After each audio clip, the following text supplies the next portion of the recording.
Hi friends, आप सभी लोगों का आपके अपने YouTube channel agriculture tricks by NK पे हार्दिक स्वागत करते हैं। जैसा कि आप लोगों को पता है कि एग्रीकल्चर से रिगार्डिंग कोई भी अपडेट वगैरह आती है तो हम आप लोगों को वीडियो के माध्यम से प्रोवाइड करवाते रहते हैं। तो आज इसी कड़ी के अंतर्गत अपन बात करेंगे कि जो आपके RSSB के द्वारा जो आपके पशु परिचर की वैकेंसी आई हुई है उसको लेकर इसके अंतर्गत अपन आज टेस्ट सीरीज की बात करेंगे। और आज का जो टेस्ट होने वाला है वो काफ़ी शानदार होने वाला है, जिसके अंतर्गत आपको 150 क्वेश्चन देखने को मिलेंगे। सबसे शानदार बात होने वाली है, 105 क्वेश्चन है आपके खंड है ए है उससे, और जो आपके 45 क्वेश्चन है वो खंड बी से, यानी कि जो आपके भाग ए और बी दोनों से आपको क्वेश्चन देखने को मिलेंगे। और सबसे शानदार बात ये रहेगी आपके हर एक टॉपिक से और सिलेबस के जितने भी टॉपिक वगैरह है वहाँ से एक एक क्वेश्चन उठाए गए हैं। तो आज का जो टेस्ट पेपर है वो काफ़ी शानदार होने वाला है। अगर आज का वीडियो पसंद आए तो ज़्यादा से ज़्यादा आप अपने वीडियो को लाइक करें और शेयर करना ना भूलें। तो चलिए आज का पेपर विदाउट किसी टाइम वेस्ट के स्टार्ट करते हैं। और यहाँ से फ्रेंड्स आपको काफ़ी क्वेश्चन हुबहू उठे हुए देखने को मिलेंगे मेन पेपर के अंतर्गत। तो चलिए विदाउट किसी टाइम वेस्ट के अपना आज का पेपर स्टार्ट करते हैं। तो आज का पेपर आता है कि आपको जैसे पता ही है कि आपको काफ़ी क्वेश्चन अलग अलग सब्जेक्ट से देखने को मिलेंगे। तो अपन स्टार्ट करते हैं स्टार्ट का पेपर आज का। तो फर्स्ट क्वेश्चन है अपने सामने कि नौटंकी का संबंध निम्न में से किस जिले से है। तो नौटंकी का संबंध है वो किस जिले से, आपके उदयपुर से है, डूंगरपुर से है, भरतपुर से है या दौसा से है। तो आई होप आप सभी लोगों को इसका राइट आंसर पता ही होगा कि जो आपका नौटंकी का संबंध होता है वो आपका कहाँ से होता है, आपका भरतपुर से होता है। तो ऑप्शन नंबर 3 यहाँ पे क्या होता है, राइट आंसर हो जाएगा। तो आई होप फ्रेंड्स आप लोगों को अगर ये वीडियो पसंद आए तो ज़्यादा से ज़्यादा लाइक करना ना भूलिए। चलिए नेक्स्ट क्वेश्चन की ओर बढ़ते हैं। अपन ज़्यादा किसी टाइम वेस्ट के अपन ज़्यादा से ज़्यादा क्वेश्चन सोल्व करेंगे और ज़्यादा से ज़्यादा मैं कोशिश करूंगा कि आपको 1 या 2 महीने के अंतर्गत आपको 30 से 40 पेपर सेट सोल्व करवा दूँ, जो कि आपके क्वेश्चन है ज़्यादा से ज़्यादा यहीं से पुट अप होने की संभावना रहेगी। इसके अलावा बात करें कि आपको सेकंड जो आपका खंड बी है, या फिर अपन बात करें कि जो भाग बी है उसके अंतर्गत जो एनिमल से रिगार्डिंग अगर आपको नोट्स वगैरह चाहिए तो उसके लिए भी आप कमेंट बॉक्स में बता सकते हो। हम आप लोगों को कमेंट के माध्यम से हम आप लोगों को जो PDF वगैरह है या नोट्स वगैरह है वो भी प्रोवाइड करवा देंगे और उसके लिए भी पर्टिकुलर क्लासेस चालू कर देंगे। तो चलिए अपन बात करें नेक्स्ट क्वेश्चन की। तो नेक्स्ट क्वेश्चन आती है कि जनजाति बहुल्य क्षेत्रों में सामाजिक वानिकी को प्रोत्साहन देने व पेड़ों की अवैध कटाई को रोकने के लिए संचालित कार्यक्रम है। तो वो कौन सा कार्यक्रम है, आपका एकलव्य योजना है, रूख बाहेला कार्यक्रम है, वृक्ष मित्र योजना है या उपरोक्त सभी। तो आई होप आप सभी लोगों ने पढ़ाई होगा, ये क्वेश्चन काफ़ी बार आया हुआ क्वेश्चन है। तो इसका राइट आंसर की अपन बात करेंगे तो ऑप्शन नंबर बी यानी कि रूख बाहेला कार्यक्रम आपका राइट आंसर हो जाएगा। तो ऑप्शन नंबर बी यहाँ से क्या होता है, काफ़ी शानदार आंसर निकल के आता है। बात करें सास बहू का मंदिर स्थित है, तो तीसरा नंबर का क्वेश्चन है वो काफ़ी शानदार क्वेश्चन है, ये काफ़ी बार रिपीटेड क्वेश्चन है। तो सास बहू का मंदिर है वो कहाँ है, हाथुना में है, नागदा में है, सोमनाथ में है या आहड़ के अंतर्गत है। तो आई होप आप सभी लोगों को पता ही होगा कि जो सास बहू का मंदिर है वो आपका कहाँ पर है, वो नागदा के अंतर्गत स्थित है। तो ऑप्शन नंबर बी यहाँ से कहा होता है, राइट आंसर हो जाता है। नेक्स्ट क्वेश्चन काफ़ी शानदार क्वेश्चन है, बैजंती जो आभूषण है वो कहाँ पहना जाता है। तो आप बैजंती आभूषण है वो आपके सिर में पहना जाता है, कमर में पहना जाता है, भुजा में पहना जाता है या गले में पहना जाता है। जिसका जब राइट आंसर की अपन बात करेंगे तो जो बैजंती होती है वो माला के रूप में होती है और वो कहाँ पहनी जाती है, आपके गले में पहनी जाती है। ऑप्शन नंबर 4 यहाँ से क्या हो जाएगा, काफ़ी शानदार आंसर निकल के आ जाएगा। चलिए नेक्स्ट क्वेश्चन की अपन बात करें, बलवद विलास की रचना किसने की। जो बलवद विलास है उसकी रचना किसने की थी। तो जेम्स टोन ने की थी, मोहनोत नैन्सी ने की थी, दयाल दास ने की थी या सूर्यमल मिश्र ने की थी। तो इसके जब राइट आंसर की अपन बात करेंगे तो आई होप आप सभी लोगों को पता ही होगा कि जो सूर्यमल मिश्रण है उसके द्वारा रचित है ये बलवद विलास। तो ऑप्शन नंबर 4 यहाँ से क्या हो जाएगा, राइट आंसर हो जाएगा। चलिए नेक्स्ट क्वेश्चन की ओर बढ़ते हैं। काफ़ी शानदार क्वेश्चन है, काफ़ी बार पूछा गया क्वेश्चन है। तोराबाटी की पहाड़ियाँ किस क्षेत्र में विस्तृत है। जो तोराबाटी की पहाड़ियाँ है वो किस क्षेत्र में है। तो आपके शेखावाटी क्षेत्र में है, मध्य अरावली में है, बूंदी की पहाड़ियाँ हैं या अरावली की पहाड़ियों को कहा जाता है। आई होप आप सभी लोगों को पता होगा कि ये काफ़ी बार रिपीटेड क्वेश्चन है। तो आपको पता होगा तोराबाटी जो पहाड़ियाँ है वो आपके कहाँ से संबंधित है, वो आपके शेखावाटी से हो जाता है। तो ऑप्शन नंबर ए यहाँ से क्या हो जाता है, राइट आंसर निकल के आता है। और आई होप आप सभी लोगों को पता होगा कि जीके के अंतर्गत तो अगर रिपीटेड क्वेश्चन भी पढ़ के जाओगे तो वहाँ से भी आपका सिलेक्शन होने वाला है, क्योंकि काफ़ी क्वेश्चन है जो रिपीट होते रहते हैं। चलिए नेक्स्ट क्वेश्चन की ओर बात करेंगे। सही कथन का चुनाव कीजिए। तो आपको जो राइट आंसर है या सही कथन है उसका चयन करना है। जब भूमि में लवण या क्षार की मात्रा बढ़ जाती है तो इसे ऊसर या रेह मिट्टी कहते हैं, या ऐसी मिट्टी जो सोडियम कार्बोनेट, सल्फेट तथा क्लोराइड के साथ मैग्नीज तथा कैल्शियम क्षारों की मात्रा बढ़ जाती है, या फिर राज्य में इस प्रकार की समस्या ग्रस्त मिट्टी जोधपुर, पाली, भीलवाड़ा, जयपुर, टोंक, भरतपुर जिले में अधिक प्रभावित है या उपरोक्त सभी। तो आपको बताना है कि जो आपके भूमि के अंतर्गत लवण व क्षार की मात्रा बढ़ जाती है, तो जिसे कि ऊसर या रेह मिट्टी कहते हैं, क्या यह बात सही है? या फिर इसके बात करें कि जो ये ऊसर या रेह मिट्टी होती है उसके अंतर्गत जो सोडियम कार्बोनेट, सल्फेट वगैरह हो गया, क्लोराइड वगैरह हो गया, उसके साथ ही जो मैग्नीज, कैल्शियम क्षारों का मात्रा बढ़ जाती है, क्या यह बात भी सही है? या फिर इस प्रकार की जो मिट्टी है वो आपके इस क्षेत्र में पाई जाती है, जैसे कि जोधपुर, पाली, भीलवाड़ा, जयपुर, टोंक, भरतपुर जिले में अधिक प्रभावी है, या उपरोक्त सभी है? तो इसके जब राइट आंसर की अपन बात करेंगे तो इसका ऑप्शन नंबर ए यहाँ से क्या हो जाएगा, सॉरी इसका ऑप्शन नंबर 4 यहाँ से क्या हो जाएगा, राइट आंसर हो जाएगा। कि जब उसके अंदर कोई भी मिट्टी वगैरह होती है उसमें लवण व क्षारों की मात्रा बढ़ती है तो उसे अपन क्या कहते हैं, ऊसर या रेय मिट्टी कहा जाता है। बिल्कुल सही बात है। अगर इसके अलावा बात करें कि जो ऊसर व रेय मिट्टी होती है तो ऐसी मिट्टियों में क्या होता है, आपके सोडियम कार्बोनेट व सल्फेट व क्लोराइड के साथ साथ ही आपके मैग्नीज और कैल्शियम क्षारों की मात्रा भी बढ़ जाती है। तो ऑप्शन नंबर 2 भी यहाँ से क्या होता है, राइट आंसर होता है। और ऐसी मिट्टी है वो सामान्यतः ये कहाँ से रोगग्रस्त पाई जाती है, आपके जोधपुर वगैरह हो गया, पाली, भीलवाड़ा, जयपुर, टोंक में अधिक प्रभावी होती है। तो ऑप्शन नंबर 4 यहाँ से क्या हो जाता है, राइट आंसर हो जाता है।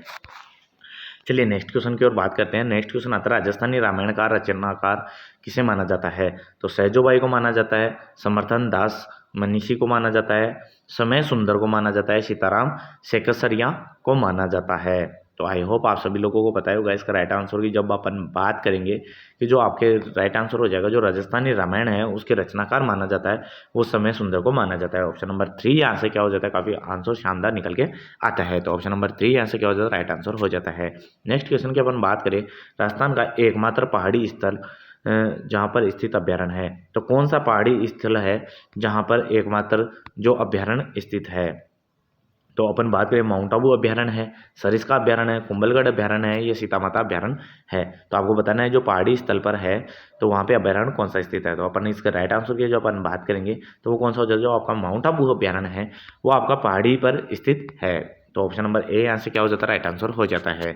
चलिए नेक्स्ट क्वेश्चन की ओर बढ़ते हैं। नेक्स्ट क्वेश्चन आता है, काफ़ी शानदार क्वेश्चन आता है। अगर बात करें, ऐसे क्वेश्चन का चलन काफ़ी ज़्यादा हो गया है। आपको पता ही होगा कि जो RSSB बोर्ड है उसके द्वारा मिलाने वाले और फिर उनमें से भी नीचे मिलाने वाले क्वेश्चनों का चलन काफ़ी ज़्यादा है। तो ऐसे क्वेश्चन भी आपको यहाँ पे काफ़ी देखने को मिलेंगे, तो यहाँ से भी आपकी प्रैक्टिस होने वाली है। अगर बात करें, ताम्रयुगीन सभ्यताओं की जननी किसे कहा जाता है, उसका चयन करना है। ताम्रवती नगरी किसे कहा जाता है, हड़प्पा संस्कृति की तीसरी राजधानी किसे कहा जाता है, इसके अलावा कालीबंगा प्रथम है वो किसे कहा जाता है। तो इसको सूची ए से सूची बी का अपने को मिलान करना है। तो अपन किसी विदाउट किसी टाइम वेस्ट के अपन डायरेक्ट इसका मिलान करते हैं और देखते हैं इसका राइट आंसर क्या होने वाला है। तो चलिए अपन बात करेंगे ताम्रयुगीन सभ्यताओं की जननी किसे कहा जाता है। तो आपको पता होगा ताम्रयुगीन सभ्यताओं की जननी है उसे क्या कहा जाता है, आपके गणेश्वर सभ्यता को कहा जाता है। तो ऑप्शन नंबर ए का क्या हो जाएगा, 4th हो जाएगा। तो अपने को देखना है कि ए के अंतर्गत 4th कहाँ कहाँ पे आ रहा है। तो आई होप आपको पता ही चल गया होगा कि एक तो 4th इसमें आ रहा है और एक इसमें आ रहा है। तो आपके सामने 2 ऑप्शन तो कट हो गए, तो अब आपको 2 में से ही सेलेक्ट करना है। तो चलिए अब नेक्स्ट क्वेश्चन की ओर बात करें, ताम्रवती नगरी किसे कहा जाता है। तो ताम्रवती नगरी आपके किसे कहा जाता है, आहट सभ्यता को कहा जाता है। तो ए का 4th हो गया, आपका सेकंड का क्या हो गया, बी हो गया। तो बी भी आपके क्या हो रहा है कि बी के अंतर्गत 3rd हो रहा है, तो बी के अंतर्गत 3, यानी कि अभी भी इस दोनों के अंतर्गत ही देखने को मिल रहे हैं। तो आपको और आगे बढ़ना है। अगर बात करें हड़प्पा संस्कृति की तीसरी राजधानी किसे कहा जाता है, तो हड़प्पा संस्कृति की तीसरी राजधानी कहा जाता है वो आपके किसे कहा जाता है, आपके कालीबंगा को कहा जाता है, जो कि आपके हनुमानगढ़ के अंतर्गत स्थित है। तो आपको 3rd का क्या हो जाएगा, 2nd। तो सी के अंतर्गत 2nd किसके अंतर्गत आ रहा है, तो आपको पता ही चल गया, यहाँ पे आ रहा है कि 4th, 3 और 2nd इसके अंतर्गत आ रहा है। तो ऑप्शन नंबर 4 यहाँ से क्या हो जाएगा, राइट आंसर हो जाएगा। और बात करें कालीबंगा प्रथम है उसे क्या कहते हैं, सेंधी कहा जाता है। तो ऑप्शन नंबर 4 यहाँ से क्या हो जाएगा, काफ़ी शानदार आंसर निकल के आ जाएगा। तो चलिए नेक्स्ट क्वेश्चन की ओर बढ़ते हैं। जयपुर राज्य की भूमि से संबंधित रिकॉर्ड जिसमें राज्यों के परगनों की भूमि व पैदावार आदि का विवरण मिलता है, तो उसे अपन क्या कहते हैं। तो अड़सट्टा कहते हैं, शायर कहते हैं, महकमा पुण्यार्थ कहते हैं, या हटूड कहा जाता है। तो इसका जब राइट आंसर की अपन बात करेंगे तो वो क्या हो जाता है, अड़सट्टा कहा जाता है। ऑप्शन नंबर ए यहाँ से क्या होता है, शानदार आंसर निकल के आपका आता है। अब काफ़ी शानदार क्वेश्चन, फिर से वही मिलान वाला क्वेश्चन और वैसे ही क्वेश्चन। तो आपको इसका ध्यान रखना है कि ऐसे क्वेश्चन काफ़ी चलन में है। मैंने पहले बोला है कि ऐसे क्वेश्चन आपके क्या है, काफ़ी चलन में चल रहे हैं, तो ऐसे क्वेश्चन ही बार बार आपके पूछे जाते हैं। तो आपको बताना है कि तिजारा शैली है उसके चित्रकार कौन कौन से हैं, अलवर शैली है उसके चित्रकार कौन कौन से हैं, जयपुर शैली है उसके चित्रकार कौन कौन से हैं, या किशनगढ़ शैली है उसके चित्रकार कौन कौन हैं। तो चलिए इनका मिलान करते हैं। तो जैसे कि आप लोगों को पता ही होगा कि बलदेव और गुलाम अली है वो आपके कहाँ के हैं, वो आपके अलवर के हैं। तो बी का क्या हो जाएगा, ए हो जाएगा। तो आपको अब चयन करना है बी का ए कौन से में आ रहा है, ओनली ए के ऑप्शन में आ रहा है बी का ए आपके फर्स्ट ऑप्शन में। तो चलिए अपन एक बार फर्स्ट को टिक कर लेते हैं, देख लेते हैं और भी कौन सा मिलान होता है या नहीं होता। ठीक है, आपको और कोई आता नहीं है। इसके अलावा बात करें अगर जयपुर की, आपको पता ही होगा साहिब राम है या मोहम्मद शाह है, या आपके कौन से जयपुर के हैं। तो अब इसका मिलान कर दीजिए, सी का क्या हो जाएगा बी। तो सी के अंतर्गत बी बी के अंतर्गत यार, तो ऑप्शन नंबर ए यहाँ से क्या हो जाएगा, राइट आंसर हो जाएगा। अगर आपको ऐसे के अंतर्गत एक या दो ऑप्शन भी आ रहे हैं तो ऐसे क्वेश्चनों को आप राइट आंसर कर सकते हैं। तो अब बात करेंगे कि ऑप्शन नंबर ए का क्या हो जाएगा, ए का थर्ड हो जाएगा, बी का क्या हो जाएगा, ए हो जाएगा, सी का क्या हो जाएगा, सेकंड हो जाएगा, और किशनगढ़ का क्या हो जाएगा, मूलराज और बीरचंद हो जाएगा। तो ऑप्शन नंबर ए यहाँ से क्या होता है, राइट आंसर निकल के आता है। चलिए नेक्स्ट क्वेश्चन की ओर बढ़ते हैं। नेक्स्ट क्वेश्चन आता है, राजस्थान में निम्न में से कौन से जिले में मुख्यतः बीहड़ प्रभावित है। ये क्वेश्चन आपका 2 से 3 बार पूछा जा चुका है और ये RSSM बोर्ड का काफ़ी फेवरेट क्वेश्चन है, और हो सकता है कि आपके जो पशु परिचर की वैकेंसी है उसके अंतर्गत भी ये क्वेश्चन देखा जाए। तो अपन बात करेंगे मुख्यतः बीहड़ क्षेत्र प्रभावित क्षेत्र कौन सा है, तो कोटा सवाई माधोपुर धौलपुर है, बांसवाड़ा डूंगरपुर जैसलमेर वाला है, भीलवाड़ा डूंगरपुर राजसमंद वाला है, अजमेर भीलवाड़ा पाली वाला है। तो आई होप आप सभी लोगों को पता है कि जो सर्वाधिक बीहड़ प्रभावित क्षेत्र है वो कौन सा आपका कोटा सवाई माधोपुर धौलपुर वाला है। तो ऑप्शन नंबर ए यहाँ से क्या हो जाता है, काफ़ी आंसर शानदार निकल के आता है। तो ऑप्शन नंबर ए यहाँ पे क्या हो जाएगा, राइट आंसर हो जाएगा। चलिए नेक्स्ट क्वेश्चन की ओर बात करते हैं। नेक्स्ट क्वेश्चन आता है, निम्न में से कौन सा जोड़ा सही सुमेलित है। तो आपको बताना है कि सेकंड ए जो आपका क्लाइमेटिक जोन है, एग्रीकल्चर जलवायु प्रदेश है, उसके अंतर्गत चूरू जिला आता है सेकंड ए के अंतर्गत, या फिर थर्ड ए के अंतर्गत दौसा आता है, फोर्थ ए के अंतर्गत करौली आता है, या फर्स्ट ए के अंतर्गत गंगानगर आता है। तो आई होप आप सभी लोगों को इसका राइट आंसर पता होगा, और इसकी अगर ट्रिक वगैरह भी देखनी है तो आप हमें कमेंट बॉक्स में बता सकते हैं। तो मैं आपको ट्रिक के माध्यम से भी जो भी जितने क्लाइमेटिक जोन है या कृषि जलवायु प्रदेश हैं उनको ट्रिक के माध्यम से भी आपको मैं बता दूंगा। अगर आपको 10 से 15 कमेंट आते हैं कि हाँ आपको ट्रिक के माध्यम से समझना है तो आपको इसका भी वीडियो आपको मिल जाएगा। तो चलिए अपन बात करेंगे डायरेक्ट राइट आंसर की। इसके अंतर्गत जो सुमेलित जोड़ा है तो वो कौन सा हो जाएगा। अगर इसके राइट आंसर की जब बात करेंगे तो थर्ड ए के अंतर्गत आपका दौसा आता है। तो ऑप्शन नंबर बी यहाँ से क्या होता है, काफ़ी शानदार आंसर निकल के आता है। चलिए नेक्स्ट क्वेश्चन की ओर बात करें कि नाली नुमा अपर्दन सर्वाधिक पाया जाता है। तो नाली नुमा अपर्दन है वो कहाँ पाया जाता है, जोधपुर में, बीकानेर में, कोटा में, या सिरोही में। तो आई होप आप सभी लोगों को पता होगा जहाँ पे सर्वाधिक पानी होगा, जहाँ पे नदियाँ वगैरह होगी, है ना, वहीं पे तो सर्वाधिक अपर्दन वगैरह होगा, है ना। तो आप ऑब्वियसली आपको पता है जोधपुर में तो है नहीं, बीकानेर में भी नहीं है, सिरोही में भी इतनी नदियाँ नहीं है, तो ऑब्वियसली कोटा के अंतर्गत है, और कोटा के अंतर्गत ही पानी के बहाव के कारण ही वहाँ पे नाली नुमा अपर्दन हो जाता है। तो आपको पहले तो ये चीज़ पता होना चाहिए कि नाली नुमा अपर्दन, अपर्दन किसे कहते हैं, तो जो मिट्टी के कण हैं वो एक जगह से दूसरी जगह बहकर चले जाते हैं, और जिनके द्वारा अपनी अलग अलग स्ट्रक्चर वगैरह बन जाती है, गड्ढे वगैरह बन जाते हैं, उसे अपन क्या कहते हैं, अपर्दन कहते हैं, या मर्दा अपर्दन कहा जाता है। तो नाली नुमा यानी कि नाली नुमा अपर्दन कहाँ पे होता है, तो वो कहाँ पे होता है, सर्वाधिक कोटा के अंतर्गत होता है। तो ऑप्शन नंबर 3 यहाँ से क्या हो जाएगा, राइट आंसर होने वाला है। तो ऑप्शन नंबर 3 यहाँ से क्या होता है, राइट आंसर हो जाएगा। चलिए नेक्स्ट क्वेश्चन आता है, काफ़ी शानदार क्वेश्चन आता है, जो सिद्धमुख नौहर सिंचाई परियोजना को किस किस नदियों का अतिरिक्त पानी प्राप्त होता है। तो किस किस नदी का होता है, रावी व्यास का होता है, या रावी सतलज का होता है, सतलज व्यास का होता है, रावी घग्गर का होता है। तो इसके राइट आंसर की जब अपन बात करेंगे तो इसका right answer option number A यानी कि रावी और व्यास का भी अतिरिक्त पानी प्राप्त होता है। तो ऑप्शन नंबर ए यहाँ से क्या हो जाता है, काफ़ी शानदार आंसर निकल के आता है। नेक्स्ट क्वेश्चन की अपन बात करें, प्रमुख सरसों उत्पादक जिले का सही युग्म है, तो कौन सा है, सर्वाधिक उत्पादन कहाँ पे होता है, अलवर भरतपुर में, झालावाड़ प्रतापगढ़ में, सिरोही जालौर में, या अजमेर नागौर के अंतर्गत होता है। तो इसके राइट आंसर की जब अपन बात करेंगे तो प्रमुखतः जो सरसों का उत्पादन होता है उसके सही जिलों का चयन की बात की जाएगी तो अलवर और भरतपुर होता है। तो ऑप्शन नंबर ए यहाँ से क्या हो जाता है, काफ़ी शानदार आंसर निकल के आता है। नेक्स्ट क्वेश्चन के अपन बात करें, नवलखा झील है राजस्थान के निम्न में से किस जिले में स्थित है। तो आई होप आप सभी लोगों को पता होगा नवलखा झील है वो कोटा में, बारा में, बूंदी में, या झालावाड़ में। तो इसके जब राइट आंसर की अपन बात करेंगे तो वो कौन सा हो जाएगा आपका, ऑप्शन नंबर 3 यहाँ से क्या हो जाएगा, राइट आंसर हो जाएगा। चलिए नेक्स्ट क्वेश्चन की अपन बात करेंगे, निम्न में से कौन सा यूनेस्को की विश्व विरासत स्थलीय सूची में है। तो किसको आपके यूनेस्को ने विश्व विरासत सूची के अंतर्गत शामिल किया गया है। तो राष्ट्रीय मरु उद्यान को किया गया है, रणथंभौर बाघ परियोजना को किया गया है, केवला देवी राष्ट्रीय उद्यान को किया गया है, या चंबल घड़ियाल अभ्यारण्य को किया गया है। तो इसके जब राइट आंसर की अपन बात करेंगे तो इसका कौन सा हो जाएगा, जो केला देवी राष्ट्रीय उद्यान है उसके आपकी यूनेस्को की विश्व विरासत स्थल सूची में स्थित किया गया है। तो ऑप्शन नंबर 3 यहाँ से क्या हो जाएगा, राइट आंसर हो जाएगा। चलिए नेक्स्ट क्वेश्चन के ऊपर हम बात करेंगे।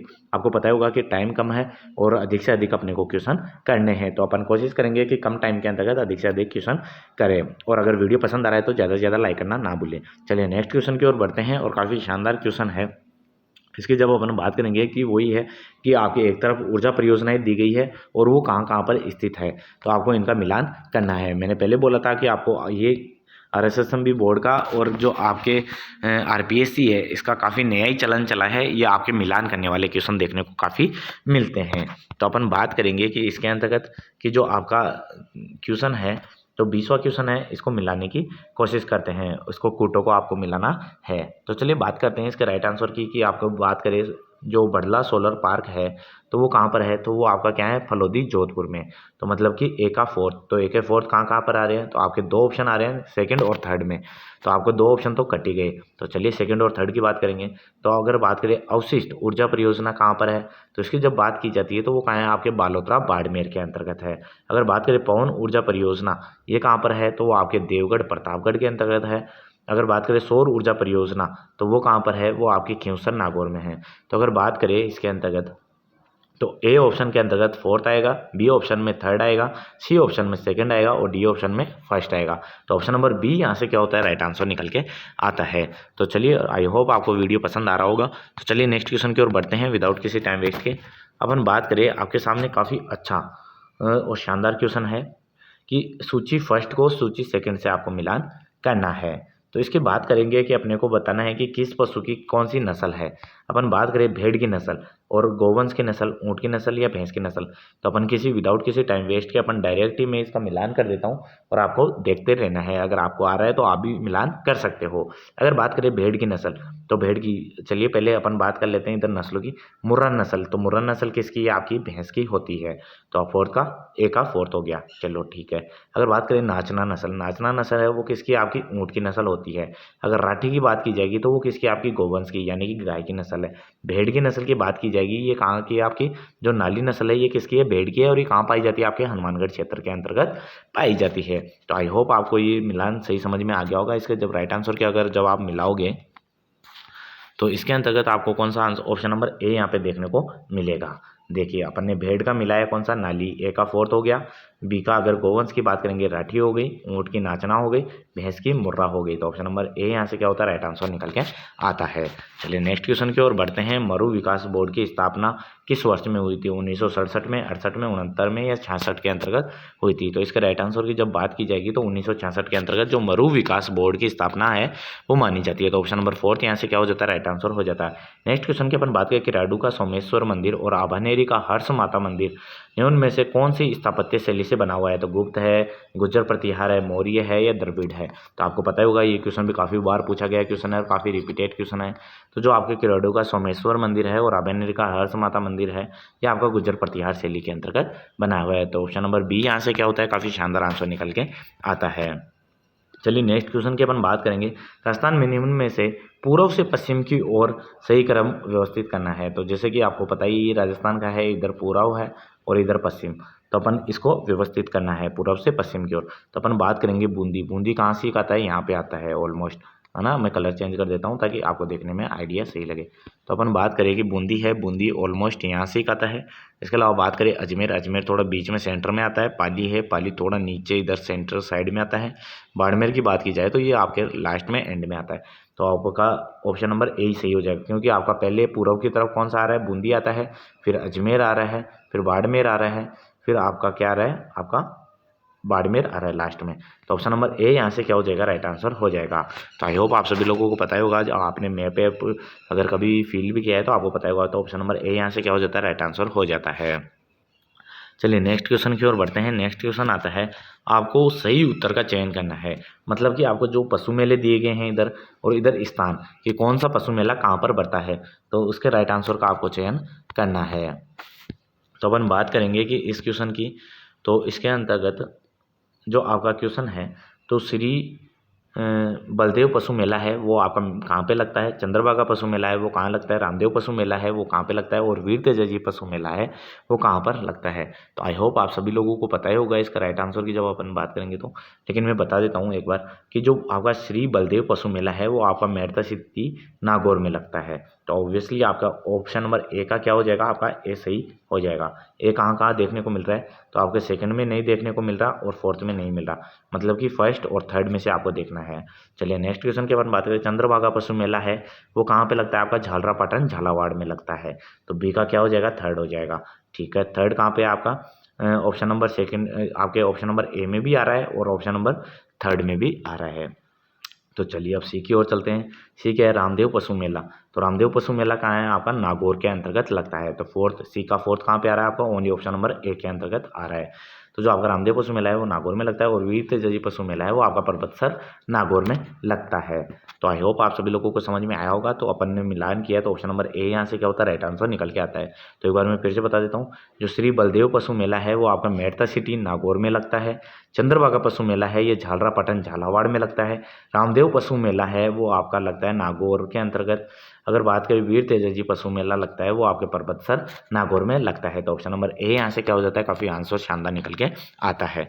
नेक्स्ट क्वेश्चन की अपन बात करें, जो गोपाल उदय हुक्मा जीवन चित्रकला की किस शैली से संबंधित है।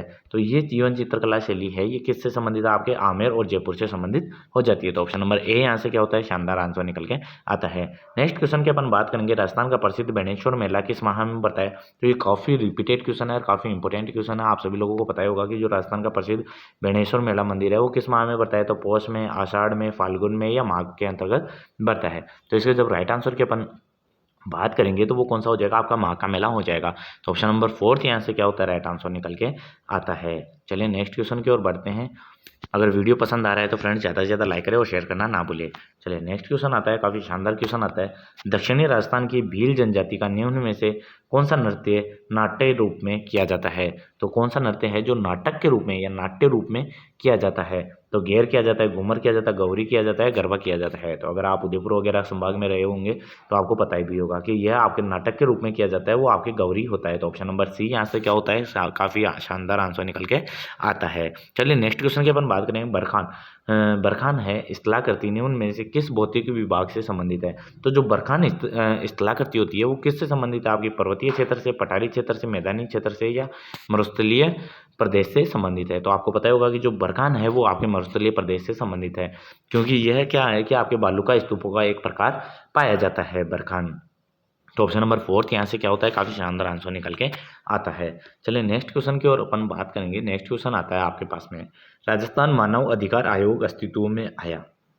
तो राजस्थान मानव अधिकार आयोग है वो कब अस्तित्व में आया था। तो वो 18 जनवरी 1999 को आया। तो ऑप्शन नंबर बी यहाँ से क्या हो जाता है, राइट आंसर हो जाता है। तो जो काफ़ी रटने वाले क्वेश्चन है उनके अपन ज़्यादा बात नहीं करेंगे, जो फैक्ट्स वाले क्वेश्चन है अपन उनकी बात करने वाले हैं। चलिए नेक्स्ट क्वेश्चन आता है, राज्य के मुख्य सचिव को अवशिष्ट वसीयतदार कहा जाता है, जिसका अर्थ क्या होता है। तो वह ऐसे भी कार्य करता है जो विशिष्ट रूप से किसी सचिव को आवंटित नहीं किए जाते हैं, या वह मुख्यमंत्री का मुख्य सलाहकार होता है, वह राज्य के सिविल सेवा का प्रधान होता है, या वह कैबिनेट सचिव के रूप में कार्य करता है। तो इसके जब राइट आंसर की अपन बात करेंगे कि वह ऐसे भी कार्य करता है जो विशिष्ट रूप से आप किसी सचिव को आवंटित नहीं किए जाते। तो ऑप्शन नंबर ए यहाँ से क्या हो जाता है, राइट आंसर हो जाता है। नेक्स्ट क्वेश्चन की अपन बात करेंगे, सूची ए को सूची सेकंड से आपको मिलान करना है। वही मैंने पहले बोला था आपको कि आपके सामने ऐसे क्वेश्चन काफ़ी देखने को मिलेंगे। बात करेंगे जगन्नाथ की पहाड़ियाँ हैं तो वो कितनी उसका पहाड़ियाँ है वो कहाँ तक है। तो अपन बात करेंगे तो उसका कार्यकाल थे, जगन्नाथ पहाड़िया का आपका मुख्यमंत्री है और उनके कार्यकाल दिए गए हैं। हाँ सॉरी, तो इसके अंतर्गत आपके मुख्यमंत्री दिए गए हैं और यहाँ पे कार्यकाल दिया गया है, तो उसका आपको मिलान करना है। तो जगन्नाथ पहाड़िया है उसका कार्यकाल रहा था आपके 1980 से 1981, मतलब कि 1 साल का कार्यकाल रहा था। तो इसका जब बात करेंगे तो ऑप्शन नंबर ए का ऑप्शन नंबर 3 एकदम राइट आंसर हो जाएगा। नेक्स्ट क्वेश्चन की बात करें अपन, तो नेक्स्ट क्वेश्चन आता है आपके पास में, जो बरकतुल्ला खां है उसका कार्यकाल कितने सालों का था या कब से कब तक रहा था। तो इसके जब राइट आंसर की अपन बात करेंगे तो 1971 से 1973 आपका बरकतुल्ला खान का कार्यकाल माना जाता है ना। बात करें नेक्स्ट के तो भैरव सिंह शेखावत का जो कार्यकाल था वो माना जाता है 1977 से 1980 तक का कार्यकाल माना जाता है। बात करें मोहनलाल सुखाड़िया जी का जो मुख्यमंत्री थे तो उनका कार्यकाल माना जाता है वो कब का माना जाता है, 1954 से 1957 तक माना जाता है। तो इनका कार्यकाल इतने इतने में रहा है, तो ये तो आपको याद ही करने पड़ेंगे। तो ऑप्शन नंबर ए यहाँ से क्या हो जाता है, राइट आंसर हो जाता है। चलिए नेक्स्ट क्वेश्चन की ओर बढ़ते हैं। नेक्स्ट क्वेश्चन आता है आपके पास में, राजस्थान के किस प्रदेश में शुष्क सागवान के वन पाए जाते हैं। तो आई होप आप सभी लोगों को पता होगा कि शुष्क सागवान वाले वन है वो कहाँ पाए जाएंगे, उत्तर पूर्वी में, दक्षिणी भाग में, पश्चिमी भाग में या पूर्वी भाग में पाए जाते हैं। तो इसके जब राइट आंसर की अपन बात करेंगे तो आपको पता होगा कि जो दक्षिणी भाग है वहाँ पे शुष्क सागवान वाले वन पाए जाते हैं। तो ऑप्शन नंबर बी यहाँ से क्या होता है, काफ़ी शानदार आंसर निकल के आता है। चलिए नेक्स्ट क्वेश्चन की ओर बात करते हैं। नेक्स्ट क्वेश्चन आता है वापस वही आपके सीसा जस्ता क्षेत्र है और उनके जिलों को सम्मिलित या आपको चयन करना है। तो अपन बात करेंगे डायरेक्ट में राइट आंसर की अपन बता देता हूँ, जिससे कि आपको ज़्यादा टाइम वेस्ट नहीं होगा। तो अगर बात करें कि अपन देवारी है, तो उसको देवारी कहाँ पर है, आपका उदयपुर के अंतर्गत स्थित है। अगर बात करें इसके अंतर्गत आपके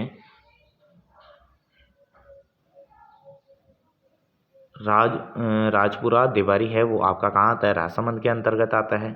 इसके अलावा बात करें रामपुरा अगुचा आता है, वो आपका भीलवाड़ा के अंतर्गत आता है। और चौथ का बरवाड़ा है वो आपके सवाई माधोपुर के अंतर्गत आता है। तो ऑप्शन नंबर ए यहाँ से क्या हो जाता है, काफ़ी शानदार निकल के आता है। सॉरी, ऑप्शन नंबर बी यहाँ से क्या होता है, आपका शानदार निकल के आता है। तो ऑप्शन नंबर बी यहाँ से क्या हो जाएगा, राइट आंसर हो जाएगा। चलिए नेक्स्ट क्वेश्चन की ओर बढ़ते हैं। नेक्स्ट क्वेश्चन आता है कि तीजो कुरियो आठवों काल, यह कहावत राजस्थान के किस विपत्ति को सूचित करती है। तो जो तीजो कुरियो आठवों काल, ये किस जो राजस्थान की विपत्ति है उसको सूचित करता है। तो आंधी को करता है, फसल पकने के समय ओले पड़ जाते हैं उसको इंगित करता है, या जो चक्रवाती तूफान वगैरह होते हैं उसको इंगित करता है, या अकाल को इंगित करता है। तो इसके जब राइट आंसर की अपन बात करेंगे कि जो आपका तीजो कुरियो आठवों काल, मतलब कि ये अकाल को संकेत करता है। तो ऑप्शन नंबर फोर्थ यहाँ से क्या हो जाता है, राइट आंसर हो जाता है। नेक्स्ट क्वेश्चन की अपन बात करें, राज्य के किस शहर में परमाणु ऊर्जा संयंत्र स्थित है। तो राजस्थान के जो ऊर्जा परमाणु संयंत्र है वो आपका चित्तौड़गढ़ के अंतर्गत है। ये काफ़ी इजी सा क्वेश्चन है, आई होप आप सभी लोगों को पता ही होगा। तो ऑप्शन नंबर बी यहाँ से क्या हो जाता है, राइट आंसर हो जाता है। चलिए नेक्स्ट क्वेश्चन की ओर बात करेंगे। नेक्स्ट क्वेश्चन आता है, राज्य के वे दो कौन से जिले हैं जो राज्य का 75% अभ्रक का उत्पादन करते हैं। तो आपका जयपुर भीलवाड़ा करता है, उदयपुर सीकर करता है, भीलवाड़ा उदयपुर करता है, या जयपुर टोंक करता है। तो इसके जब राइट आंसर की अपन बात करेंगे कि जो आपका 75% अभ्रक है उसका उत्पादन की बात की जाती है, तो आपका भीलवाड़ा और उदयपुर फर्स्ट पे आते हैं। तो ऑप्शन नंबर 3 यहाँ से क्या हो जाता है, राइट आंसर हो जाता है। चलिए नेक्स्ट क्वेश्चन की ओर बढ़ते हैं। 5 सांस्कृतिक युगों के अवशेष राजस्थान के किस पुरातात्विक स्थल से प्राप्त हुए हैं। जो 5 सांस्कृतिक युगों के अवशेष है तो वो आपके राजस्थान के किस पुरातात्विक स्थल से प्राप्त हुए हैं। तो आहड़ सभ्यता से हुए हैं, नोआ से हुए हैं, गणेश्वर से हुए हैं, कालीबंगा सभ्यता से हुए हैं। तो इसके जब राइट आंसर की अपन बात करेंगे, जो नोआ है यहाँ से आपके 5 सांस्कृतिक युगों के अवशेष तथा राजस्थान के किसी पुरातात्विक स्थलों की भी प्राप्ति हुई है। तो ऑप्शन नंबर बी यहाँ से क्या हो जाता है, राइट आंसर हो जाता है। नेक्स्ट क्वेश्चन की अपन बात करेंगे कि राजपूत शासक सामंतों द्वारा अपनी लड़की की शादी के दहेज के रूप में दी जाने वाली कुंवारी कन्याओं को क्या कहा जाता है, क्या क्या कहा जाता था। तो ये काफ़ी शानदार क्वेश्चन है, काफ़ी बार पूछा गया क्वेश्चन है। तो उसे अपन डावरिया कहते हैं, या दापा कहते हैं, बेगार कहते हैं, या उपरोक्त सभी कहा जाता है।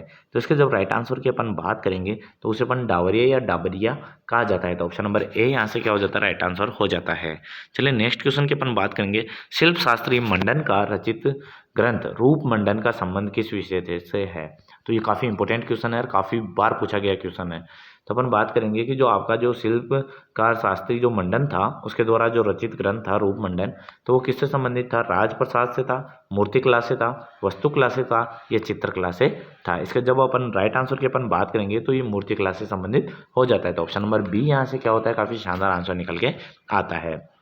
नेक्स्ट क्वेश्चन की अपन बात करें, 1919 ईस्वी में विजय सिंह पथिक, राम नारायण चौधरी और हरिभाऊ किंकर के द्वारा राजस्थान का सेवा संघ की स्थापना किस स्थान पर की गई। तो जो आपके 1919 के अंतर्गत जो आपके राजस्थान सेवा संघ यानी कि आरएसएस की स्थापना की गई थी वो कहाँ पर की गई थी। तो वो आपके अजमेर में की गई थी, वर्धा में की गई थी, दिल्ली में, या सिरोही के अंतर्गत की गई थी। तो इसके जब राइट आंसर की अपन बात करेंगे तो वो कहाँ की गई थी, आपकी वर्धा यानी कि महाराष्ट्र में की गई थी। तो वर्धा कहाँ है, महाराष्ट्र में। तो यहाँ पे आपकी 1919 में की गई थी। फिर इसके बाद के अंतर्गत ये आपके आरएसएस की स्थापना है आपके अजमेर में कर दी गई थी। तो ऑप्शन नंबर बी यहाँ से क्या होता है, राइट आंसर हो जाता है। नेक्स्ट क्वेश्चन की अपन बात करेंगे। नेक्स्ट क्वेश्चन आता है नेक्स्ट क्वेश्चन निम्न में से कौन सा सुमेलित नहीं है। तो आपको बताना है कि इनमें से सुमेलित कौन सा नहीं है। तो माणिक्यलाल वर्मा के द्वारा पंचेड़ा गीत गाया गया था। पंडित हीरालाल शास्त्री के द्वारा प्रलय प्रतीक्षा नमो नमः गीत गाया गया था।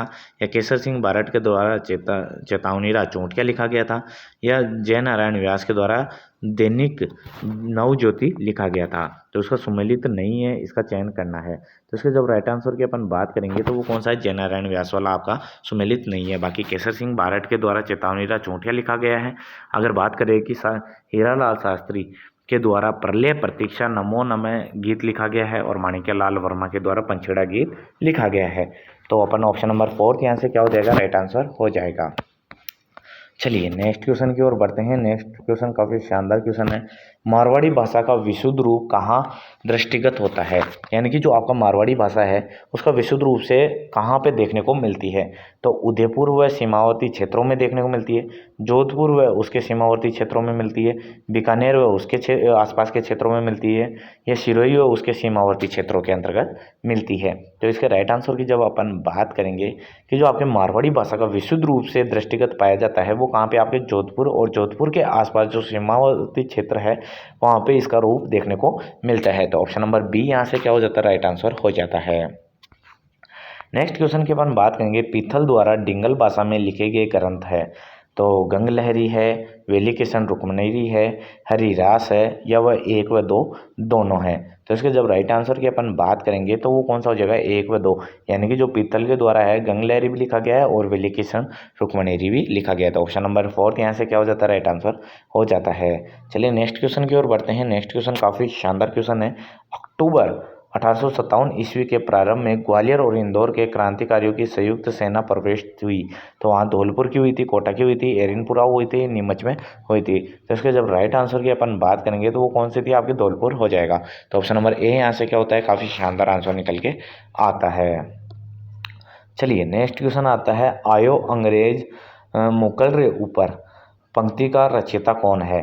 तो आयो अंग्रेज मुकल रे ऊपर, तो इसके रचयिता कौन है, ईश्वर दास है, बाकी दास है, मुरारी दान है, या उपरोक्त सभी है। तो इसका जब राइट आंसर की अपन बात करेंगे तो वो कौन है, आपके बाकी दास हो जाएंगे। तो ऑप्शन नंबर बी यहाँ से क्या होता है, काफ़ी शानदार आंसर निकल के आता है।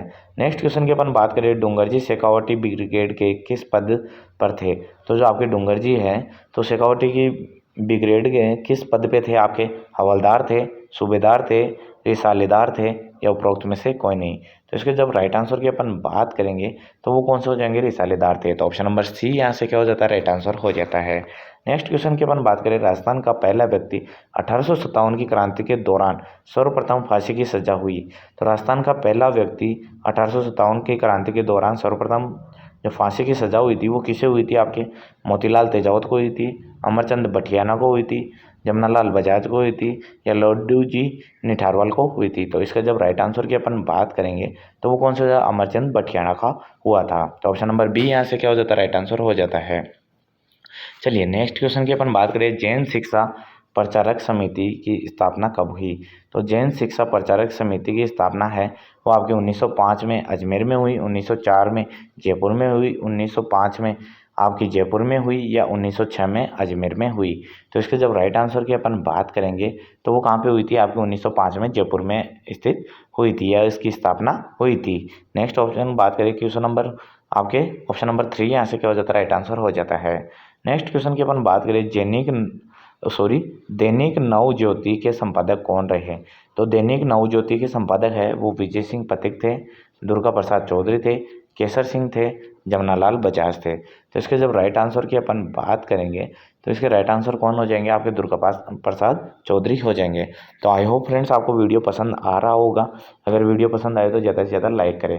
तो अपन इस वीडियो को अपन 50-50 3 टुकड़ों के अंतर्गत इस टेस्ट सीरीज़ को देखने वाले हैं। अगर ऐसे वीडियो बनाते रहेंगे तो काफ़ी लंबा हो जाएगा और काफ़ी बच्चों का इंटरेस्ट भी खत्म हो जाता है। तो मैं नेक्स्ट भाग है वो नेक्स्ट वीडियो में अपलोड कर दूंगा, जिसके अंतर्गत आपको 51 से आपको 100 क्वेश्चन तक देखने को मिलेंगे और 100 से फिर 150 क्वेश्चन नेक्स्ट वीडियो के अंतर्गत देखने को मिलेंगे। तो अगर वीडियो पसंद आए तो ज़्यादा से ज़्यादा लाइक करें और डेली ऐसी टेस्ट सीरीज़ चाहिए तो हमारे यूट्यूब चैनल को सब्सक्राइब करना ना भूलिए। तो अगर फर्स्ट टाइम यूट्यूब चैनल पर आए हो तो भी हमारे यूट्यूब चैनल को लाइक करना ना भूलें। थैंक यू फ्रेंड्स, मिलते हैं नेक्स्ट वीडियो में नेक्स्ट अपडेट के साथ।